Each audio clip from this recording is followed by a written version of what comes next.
저랑 좀 밀접한 관계가 있어서 그거는 저의 그런 경험들을 투영시켜서 읽을 수 있어서 좋았고, 식물은 제가 완전 무지했던 부분이라서 엄청 신선하게 다가왔는데 좀 신선한 게 더 좋은 것 같아요. 식물도 책을 처음 읽었는데 그냥 너무 뭐라지 좀 어려운 책이 아니더라고요. 쉽게 계속 읽어 나갈 수 있는 것 같아요. 처음에 그냥 별 생각 없이 봤다가 재밌더라고요. 이게 이 사람이 이건 내가 지금 읽어야 될 책이다. 그래서 사실 이걸 읽으면서 아무튼 시리즈를 추천해준 사람한테 진짜 감사 인사를 해야 되겠다. 생각할 줄 몰랐어요. 그래서 왜냐면 뭔가 저는 되게 감정적인 이유로 시작을 했어요. 동물 먹지 않겠다. 근데 사실 그러면 지속하기가 힘들잖아요. 사실 모든 감정적인 문제는. 그래서 뭔가 이런 감정적인 것뿐만 아니라 내가 뭔가 이론을 쌓아야 되겠다는 생각을 되게 절실하게 해서 이걸 보면서 약간 좀 내 생각을 정리할 수 있는 계기가 돼서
그런 점이 조금 빨리 나타나고 또 그 끓는 점이 계속 지속된다고 이렇게 말씀을 하시던데, 저도 소설을 읽을 때는 조금 약간 미스터리 같은 거나 추리 소설 뭐 이런 스릴러 종류 많이 읽거든요.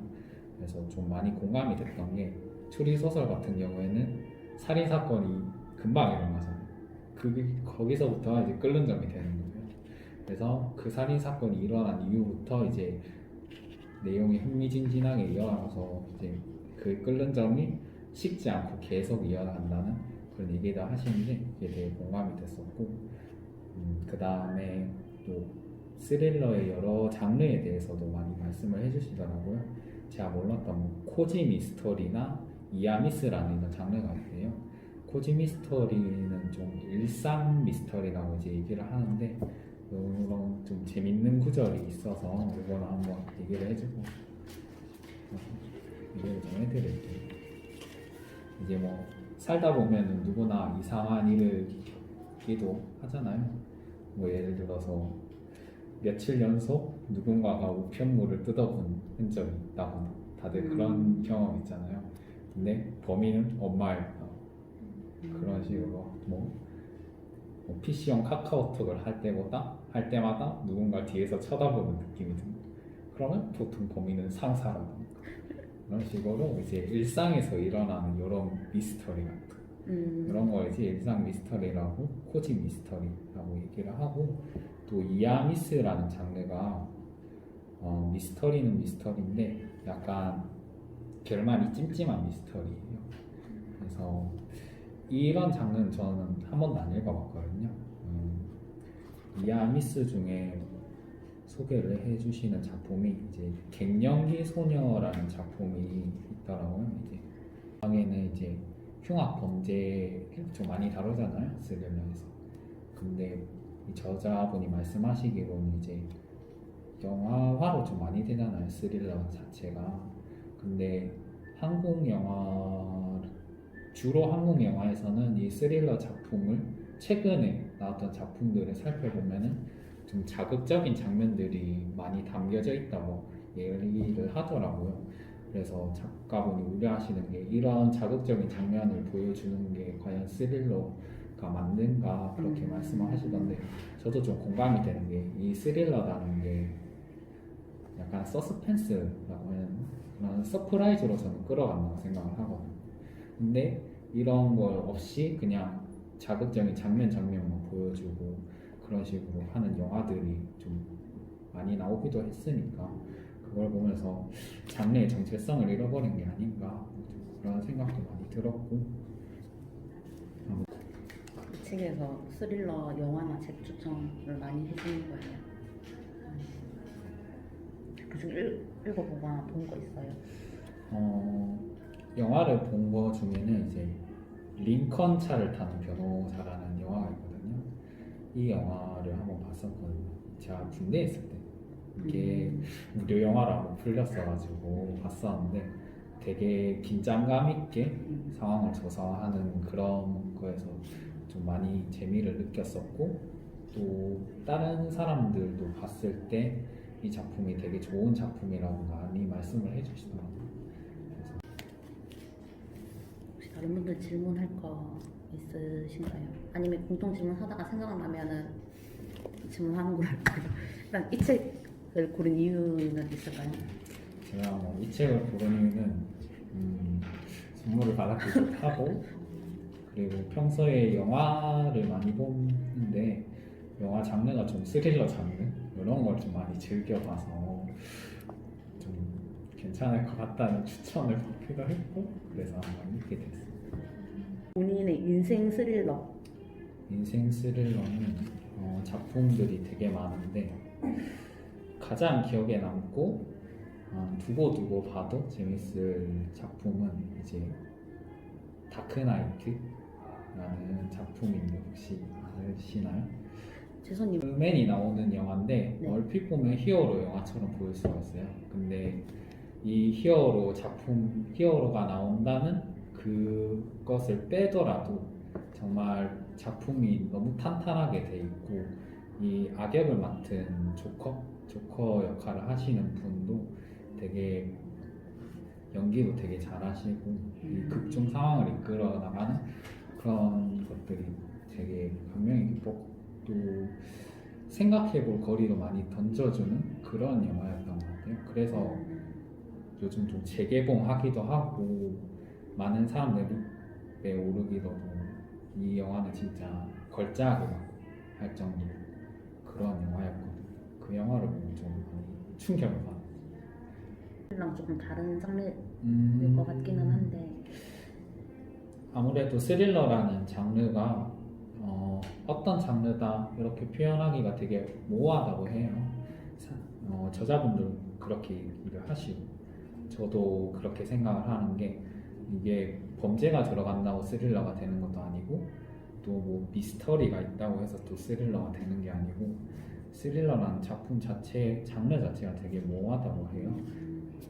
그래서 뭐 변식 같은 걸 많이 쓰는데 스릴러를 딱 어떻게 정의를 할 수는 없겠지만 스릴러에서 사용되는 기법들이 몇 가지가 있다고 해요. 그래서 뭐 주로 반전을 많이 사용을 한다던가 또 뭐 사건 진행 속도가 되게 빠르다던가 그리고 뭐 고전적인 느낌이 없다고 할수록 이제 스릴러라고 불리기도 한데요. 뭐 예를 들어서 이제 되게 집사가 등장해서 12명의 손님에게 정찬을 대접하는 상황에서 이제 수수께끼의 집주인에 대한 미스터리를 풀기 시작했다면 이건 이제 스릴러가 아니라는 거. 이미 장르 자체가 미스터리로 넘어가고 그 정도로 이제 스릴러를 구분하기가 되게 어렵다고요. 여기서 이제 이 저택에서 손님이 하나씩 사라지기 시작하면은 이제 진짜 손님이 사라졌다가 그게 시체로 발견되기 시작하면 진짜 미스터리가 돼요. 스릴러라는 게 저는 처음 좀 어떻게 얘기를 해줄까 생각했었는데 제 생각은 이제 서스펜스의 유무라고 생각하거든요. 영화를 보면은 관객들이 정보를 가지고 있는 경우가 있잖아요. 예를 들어서 살인자가 나오고 이제 주인공이 나오는데 이 주인공의 상황을 우리는 알 수 있는데 그 극중의 주인공은 모르는 거예요. 예를 들어서 탁자 밑에 폭탄이 떨어져 있는데 이 폭탄은 이제 관객들이 보는 건데 이 정작 주인공은 보지 못하는 거예요. 그래서 이 폭탄이 시간이 째깍째깍 흘러가는데 이 주인공은 알지 못하는 거예요. 거기서 오는 이제 스릴감 그런 것들이 이제 서스펜스라고 얘기를 하던데 저는 그게 일단 있어야지 스릴러가 되지 않을까 그런 생각이 듭니다. 혹시 본인의 첫 스릴러? 저는 스릴러를 내용은 기억이 잘 안 나는데 초등학교 때 셜록 홈즈 시리즈 그걸로 이제 처음 소설로 접했던 게 기억이 나더라고요. 책 제목도 이제 뭐 공포의 계곡이라고 보고 이제 셜록 홈즈가 나오니까 이제 어머니한테 졸라서 저 책 사달라고 했던 그런 기억이 있어요. 그걸로 이제 스릴러에 처음 입문했던 것 같아요. 혹시 이거 읽기 전에 다른 거랑 고민했던 거나 읽었던 아무튼 시리즈 있어요? 읽은 시리즈는 없는데 고민했던 게 이제 아무튼 기타라는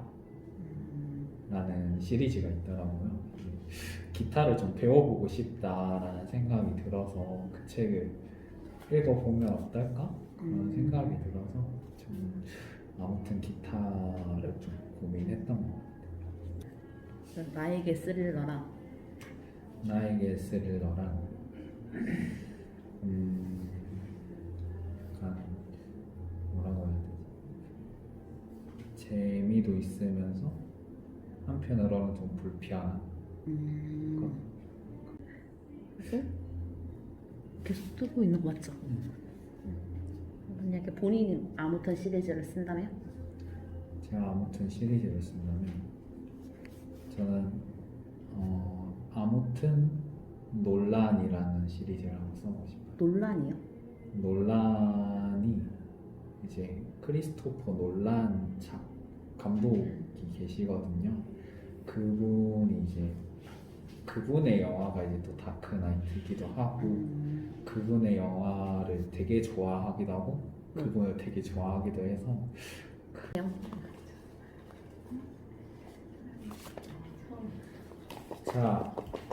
자 그건 작품은요. 네. 두구두구두구두구두구두구두구두구두구두구. 아무튼 비건입니다. 전해요. 아무튼 비건이고요. 이 책을 선택한 이유를 먼저 말씀을 드리면 제가 지금 채식을 좀 하고 있어요. 네, 채식을 시작을 저저번 달 더 하기 시작했고 일단은 비건이 혹시 뭔지 아세요? 비건이 뭘까요? 이거 비건의 정의를 내린다면 채식주의자. 채식주의자. 화학 조미료 안 먹는 거. 화학적 비건이라는 거는 일단 단순한 채식주의자는 아니고 동물로 인해서 얻을 수 있는 모든 것들을 안 하는 거예요. 예를 들면 물론 고기는 당연하고 생선, 치즈, 계란, 유제품, 그 다음에 정말 극도의 비건주의자들은 꿀도 안 먹는데요.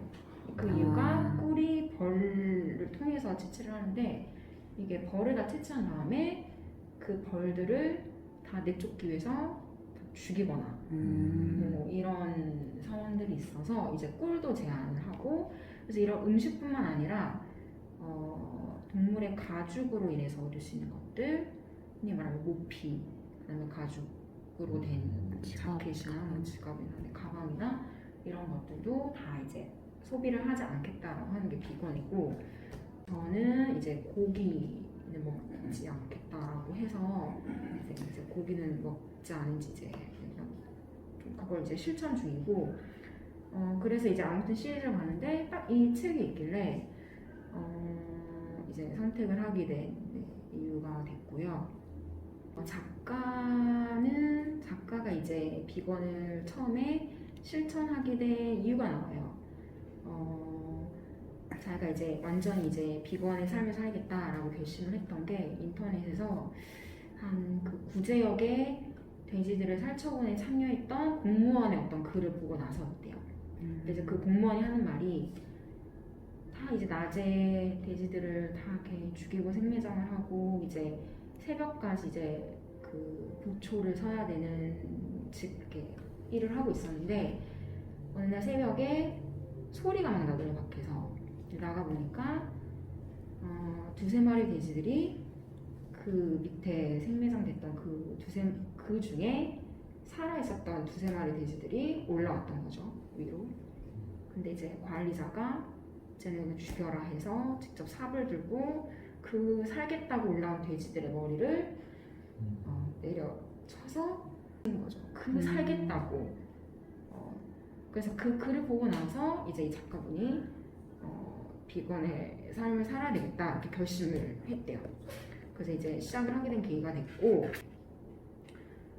그리고 제가 아까 질문을 많이 한다고 했었잖아요. 네. 그 이유가 이제 이런 작가의 개인적인 얘기를 쭉 쓴 다음에 반응들 해서 이제 요 부분 동안 이제 질문들이 있어요. 그러니까 자기가 이제까지 비건으로 살면서 주위 사람들한테 들었던 질문들을 쭉 해서 이제 자기가 이제 그 질문에 대해서 답변하는 형식으로 쓰였어요. 그래서 예를 들면 동물을 사랑하면서도 먹을 수 있어 라는 질문, 혹은 비건은 너무 극단적이고 과격해, 혹은 채식을 하면 건강할 수 있어도 운동 능력은 떨어져, 채식만 해서는 건강할 수 없어, 뭐 이런 질문들을 많이 들었겠죠. 단백질은 어디서 구해 그러면? 치즈는 왜 문제야? 혹은 우유는 건강에 좋은데 왜? 달걀은 또 왜? 생선 질문들이 쭉 나열을 하고 이제 작가가 이제 그거에 대한 답변을 얘기를 해요. 혹시 궁금하신 부분들 있어요? 제가 얘기한 부분에서도 그렇고 혹시 다른 부분이 있다면 제가 혹시 답변을 할 수 있으면. 근데 비건을 하면 어쨌든 육식이랑 그런 걸 섭취를 안 하잖아요. 그러면 이거에 대해서 건강에 문제는 없어요? 일단 작가가 말하기를 오히려 이제 육식을 함으로 인해서 건강이 더 안 좋아진다고 얘기를 해요. 어쨌든 일단 사람한테 오는 문제는 이런 다 이렇게 건강하게 키워야 되잖아요. 네. 근데 사실 환경이 그렇게 따라주지 않으니까 항생제를 많이 투여를 하잖아요. 그런 항생제들이 결국에는 사람한테 돌아오고, 또 육식을 많이 함으로 인해서 특히 이제 우리나라 사람들은 뭐 대장암이라든지, 그러니까 이런 아니면 뭐 혈관 문제, 그러니까 우리나라 사람들이 가장 많이 죽게 되는 원인 중에 하나들, 그러니까 그런 것들이 다 육식 때문에 이루어진다고 얘기를 해요. 그래서 꼭 이런 육식으로만이 아니라 다른 이제 뭐 채소나 아니면 콩이나 이런 아니 두부, 그러니까 이런 거에서 단백질을 섭취하는 게 오히려 몸에 더 건강하다. 그래서 이런 뭐 육식을 해야 건강해라고 하는 뭐 연구들을 보면 다 이런 축산업의 지원을 받아서 쓴 연구들이다. 그러니까 이런 걸 잘 봐야 된다. 그래서 오히려 외국이나 이런 데서는 육식을 하지 않고 채식을 해도 건강을 유지할 수 있다. 이런 연구들이 많이 있다라고 얘기를 하더라고요. 혹시 우울증 이런 거 없지 않아요? 우울증이요? 그런 얘기는 채식만 해서요? 그러니까 뭐 책 내용에서 뭐 비건주의자들이 우울증에서 많이 우울증? 뭐 이런 거 없을까? 우울증 그러니까 정신적인 문제라든지 이런 거. 정신적 문제 없는 것 같아요. 저한테 근데 왜 제가 얘기를 안 한 부분이 있는데 요거 하나만 할게요. 네. 일단 비건을 왜 해야 되는지에 대한 내용을 조금 말씀을 드릴게요. 일단 7가지 이유가 있어요. 하나는 잔인함. 네, 이건 뭐 당연하죠. 동물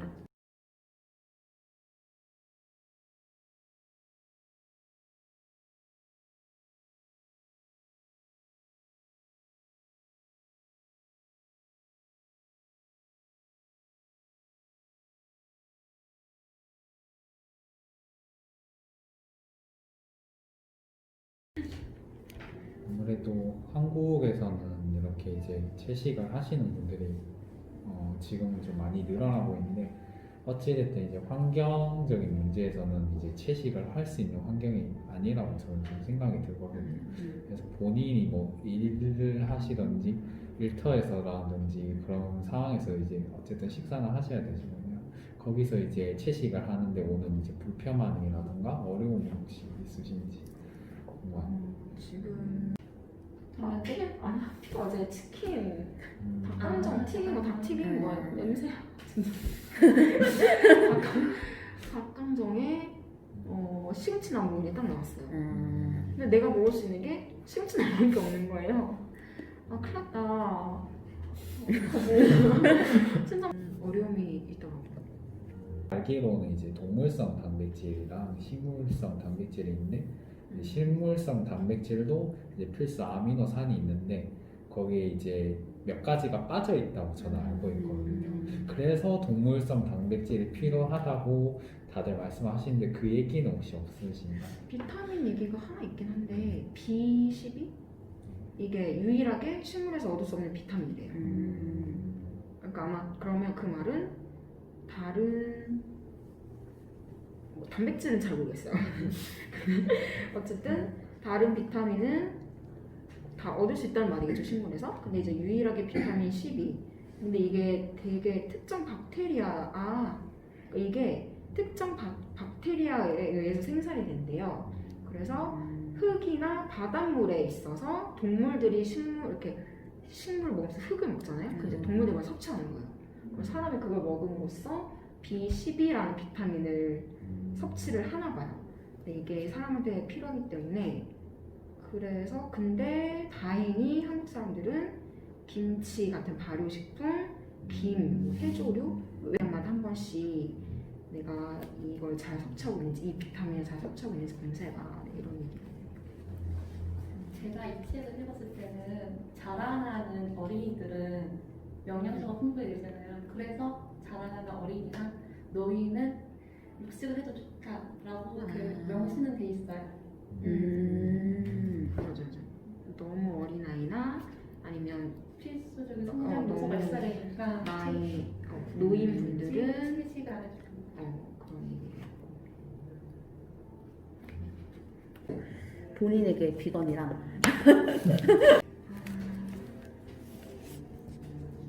비건까지는 못하지만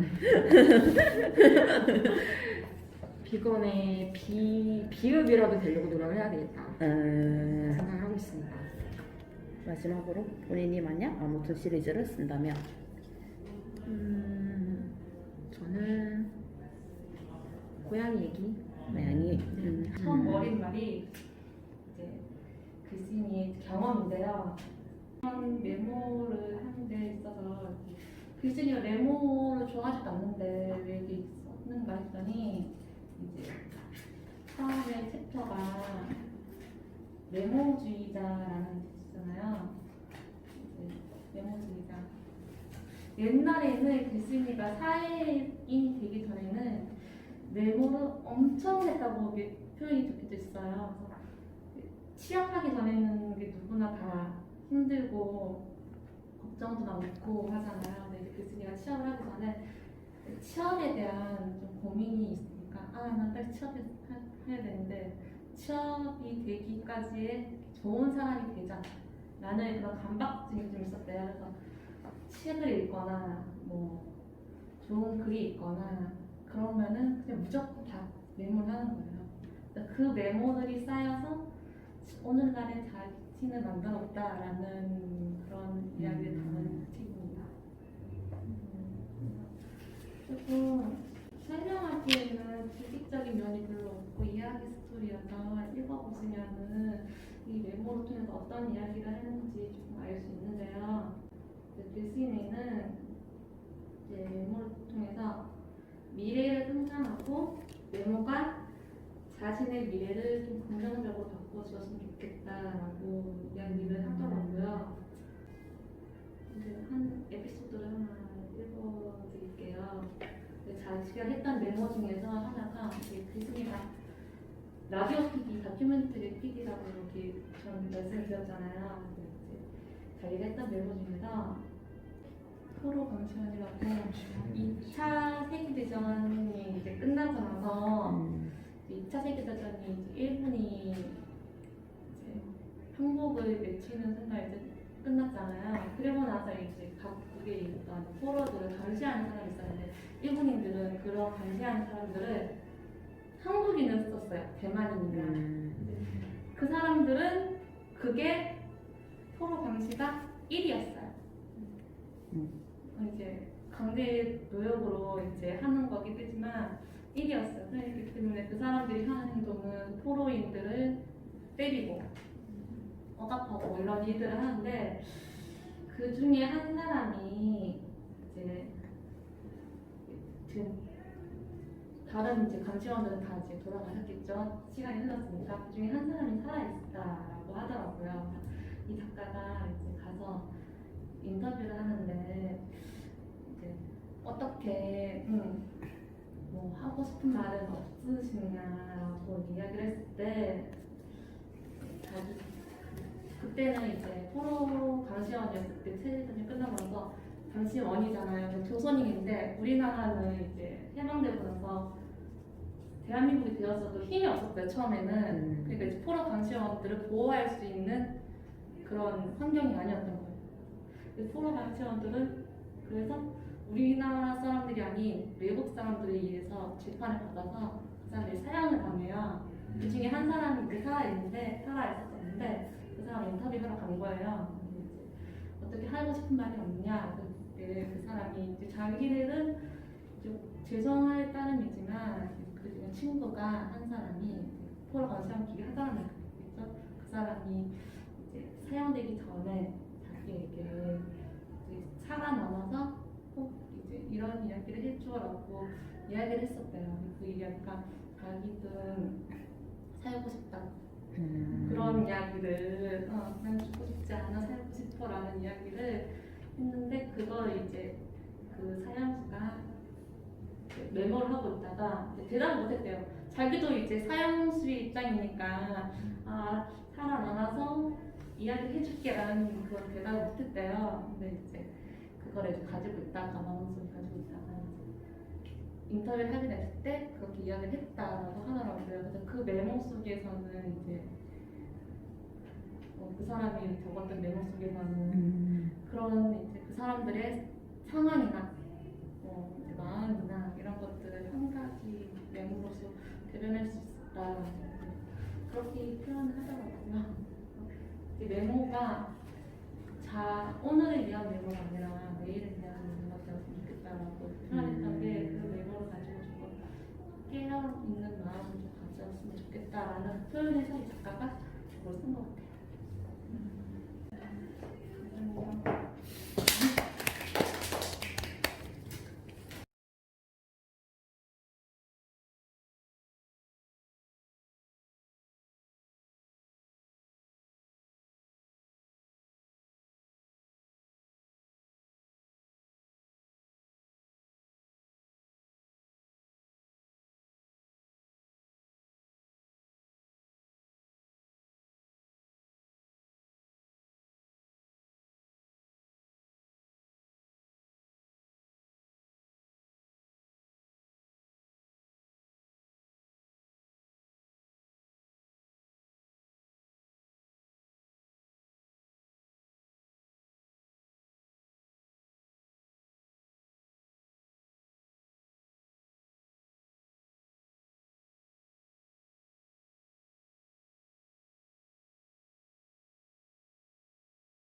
한 거랑 고민했던 건 없었어요? 계속 시계 모양 있는 계속이라는 것도 궁금하다고 그러는데 표지가 시계라서 시간을 의미하는 건지 아니면 인생을 의미하는 건지 그런 것들. 저는 이제 읽고 조금 반성했던 게 제 메모가 그렇거든요. 저의 메모는 맨날 오늘 뭐 할지 체크리스트처럼 한 번 쓰고 버리는. 네, 뭐 사실 오늘 할 일 안 적는 사람조차도 있으니까 본인한테 메모가 의미가 있으니까 그렇게 생각을 하는 것 같고, 만약에 지혜님이 아무튼 시리즈를 쓴다면 쓰고 싶은 건 있어요? 휴식하고 하고 있긴 한데 이게 제가 하고 있는 휴식이 맞는 건가 그런 질문이나 고민 같은 거를 다른 사람들 공유할 수 있지 않을까. 네. 아무튼 식물이라는 임이랑 작가님이 쓰신 책을 들었습니다. 임이랑 작가님은 밴드 디어 클라우드라는 곳에서 작사 작곡을 하시는 그런 분이고, 아마 이제 그런 그분이 약간 골수 팬들이 좀 있으신 것 같아요. 그래서 이제 이 아무튼도 쓰시게 된 것 같고, 저도 우선 제가 왜 이 책을 골랐는지를 설명을 해야 되는데, 제가 요즘에 좀 내가 그동안 경험해보지 못했던 거나 혹은 무관심했던 게 뭔지를 생각하는 시간을 가졌었어요. 그리고 그 중에 이 코로나로부터 안전하고 그래도 뭔가 실천해볼 수 있는 게 뭔가 이렇게 생각을 하다가 식물에 제가 너무나 무관심했더라고요. 뭐 약간 이 책 중에 이 책을 한 세 부분으로 크게 나눌 수 있을 것 같아요. 그래서 첫 번째 부분은 이제 식물이라는 이 생명체와 그리고 식물을 키우기 위해서 얼마나 많은 노력을 쏟아부어야 하는지 이런 부분이 있었고, 두 번째는 그리고 식물을 키우기 위해서 얼마나 많은 노력을 쏟아부어야 하는지 이런 부분이 있었고, 두 번째는 이제 식물에 대한 사람들의 변화된 시선과 그 속에서 식물이 사람들한테 어떻게 이용이 되는지, 그리고 그걸 바라본 작가의 안타까운 점, 그런 부분이 있었고, 마지막으로 식물로 인하여 작가의 삶이 어떻게 변했는지 이렇게 크게 세 부분이 있는데, 우선 식물과 식물을 위한 그런 노력에 대해서는 뭐 이제 식물한테는 뭐 비, 바람, 온도, 습도 이런 게 중요하잖아요. 근데 이런 부분은 다 인지하고 있었던 부분인데 식물이 자살을 하기도 한대요. 저는 여기에 대해서 몰랐거든요. 그래서 아무리 좋은 완벽한 환경을 만들어 주더라도 식물이 자기 스스로 그냥 살지 않는 걸 선택해서 그냥 죽는 경우가 있다고 하더라고요. 근데 사실 내가 생각했던 것보다 식물은 굉장히 복잡하고 섬세한 그런 생명체구나, 이렇게 해서 새로운 부분을 알게 돼서 이 부분이 좀 인상이 깊었고, 저요? 이렇게 물어봤을 때 식물 키우는 게 취미예요 하면 뭔가 그런 거 약간 나이 드신 분이 하는 거 아니에요? 뭐 난 깎으세요? 약간 이런 그런 인식이 가겠는데, 요즘에는 이런 플랜테리어라는 것을 통해서 젊은 사람들이 식물에 더 관심을 가지게 되고, 그래서 이런 화훼 시장 이런 게 더 커지고 또 자료 공유, 정보 공유도 활발히 이루어져서 좋다. 근데 이런 상황 속에서 식물이 너무 무분별하게 죽어나가는 게 너무 안타깝다, 이런 부분에 대해서 얘기를 해주셔서, 사실 저는 이 작가의 삶과 식물인데, 이 작가가 우울하고 불안한 시기가 있었대요. 근데 그 시기에 이제 식물을 키우게 된 거예요. 그러면서 식물을 키울 때 많은 노력이 필요하죠. 흙도 갈아줘야 되고 습도, 온도 다 맞춰줘야 되고 하면서 이제 자신의 그런 우울함과 불안함을 좀 떨쳐내게 된 거죠. 근데 또 어떻게 보면 이제 식물이 이 작가의 불안함과 우울함을 좀 정화시켜 준 거잖아요. 근데 사실 주변에 친구들 보면은 식물을 정말 좋아하는 친구들도 많거든요. 근데 제가 얼마나 무관심했냐면, 약간 나 뭐 하는 거 좋아해 라고 했을 때 그 매체가 또 조금이라도 흥미가 있으면 이거 왜 좋아? 뭐 어떻게 해? 이런 질문을 하게 되잖아요. 근데 그렇구나 하고 지나가는, 약간 수용을 하는데 이해를 하지 않는 수용이라고 해야 될까요? 그렇게 하면서 살아왔던 것 같아요. 근데 이 책을 통해서 이런 장점들 때문에 이렇게 이런 식물 키우기라는 취미를 가지는구나 사람들이. 그래서 이제는 좀 이해를 수반한 이렇게 수용을 한다. 그래서 이 책이 저한테는 좀 굉장히 뜻깊었어요. 이상입니다.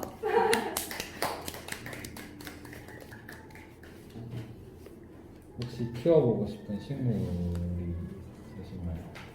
사실 근데 이 책을 읽으니까 여기 이제 식물을 키울 때 필요한 그런 노력들이 이렇게 많이 적혀 있는데 이걸 읽으니까 조금 더 고민을 많이 하고 공부를 좀 더 해서 키워봐야겠다는 생각이 들더라고요. 그래서 우선은 네, 키우고 싶은 뭐 만약에 키우게 된다면 그냥 공기 정화를 잘 해주는 그런 식물을 키우고 싶어요.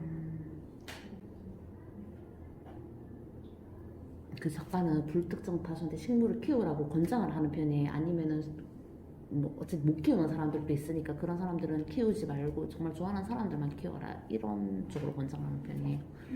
우선 이 작가는 그냥 식물과 자신의 삶에 대해서 자기의 관점에 대해서 얘기를 하는데 읽은 저의 독자로서는 이 식물을 키울 때 자기가 했던 노력들을 이렇게 좀 자세하게 적어놓았거든요. 그래서 좀 신중하게 생각하라는 느낌으로 저한테는 다가왔어요.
제가 읽은 건 아무런 테니스. 아무튼 아무튼 이게 작가님이 유은숙 님이신데 인권 운동을 25년 동안 하시는 분이더라고요. 이분이 이제 처음에 자기가 운동을 빠지게 된 그 원인부터 시작해서 이제 그 얘기를 하는 건데 처음에 그 나이가 한 50 정도 됐어요. 여성분이신데 대부분 이제 인권운동 관련 뭐 서류 작업이라든지 뭐 이런 걸 그러니까 대부분 앉아서 하는 작업을 많이 하셨던 분이고 체중도 좀 많이 나가셨다는 거예요. 한날 이제 몸이 너무 아파가지고 막 자꾸 저리고 막 어디 아파가지고 병원에 갔더니 의사가 큰일 났다고 뭐 하냐고 몸이 굉장히 안 좋다고 이걸 받고 있는 거예요. 그래서 이제 운동을 권유를 해서 이제 이 사람이 운동을 하는 얘기인데 재밌어요. 이게 이제 PT를 받거든요.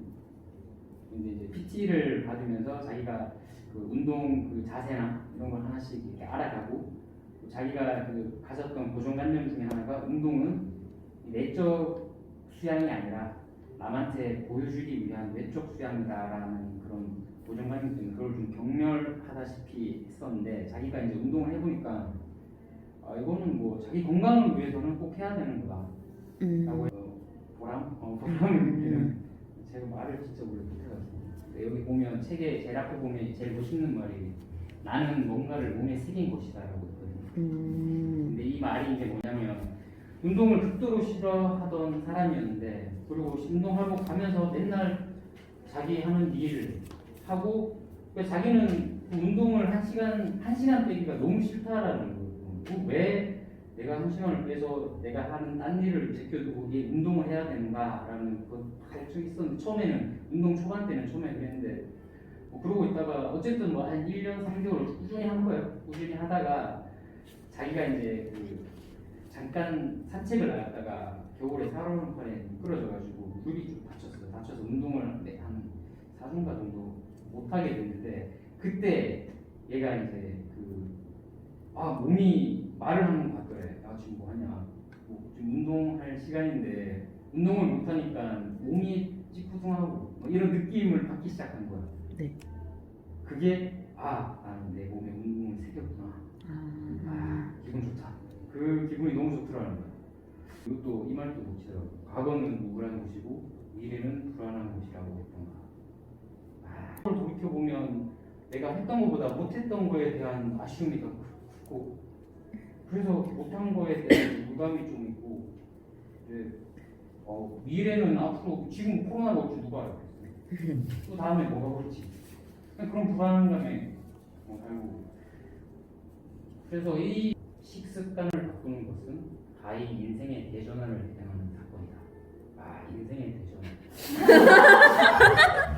어떤 대전환인지 모르겠지만 근데 그래서 대전환이 맞는 것 같아요. 저도 처음에는 그냥 식습관을 바꾸기 시작하면서 생각도 좀 달라지는 것 같고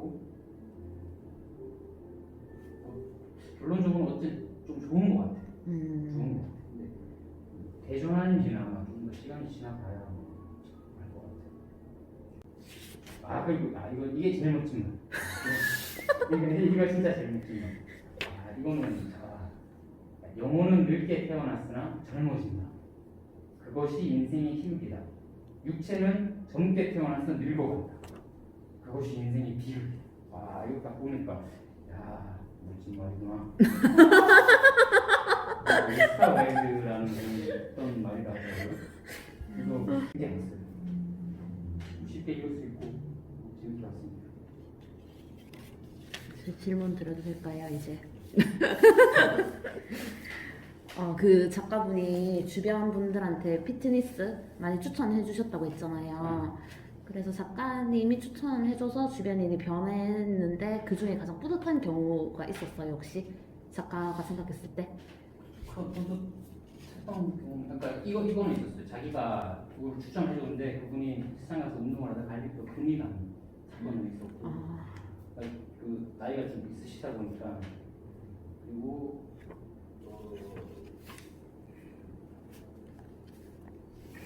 자기가 운동 전도사가 된 것 같은 기분. 어쨌든 남한테 이제 자기가 운동에 대한 장점들을 얘기해서 남이 그래도 이렇게 하는 걸 보면서 스스로 보람을 많이 느꼈다고 했던 것 같아요.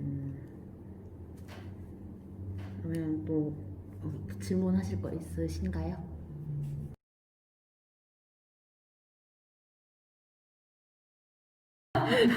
네, 그럼 질문을 좀 변형해서 할게요. 본인한테 가장 도움이 됐던 운동 있어요? 하루에 5km는 뛰고.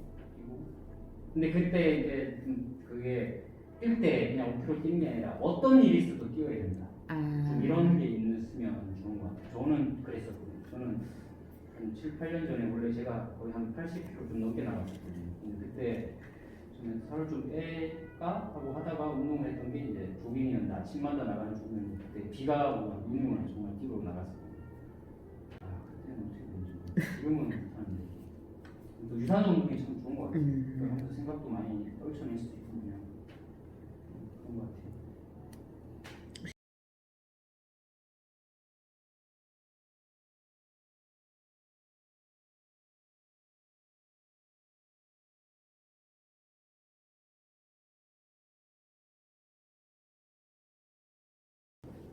뭐 하면 좋은 거? 하면 좋은 거? 하면 좋은 거.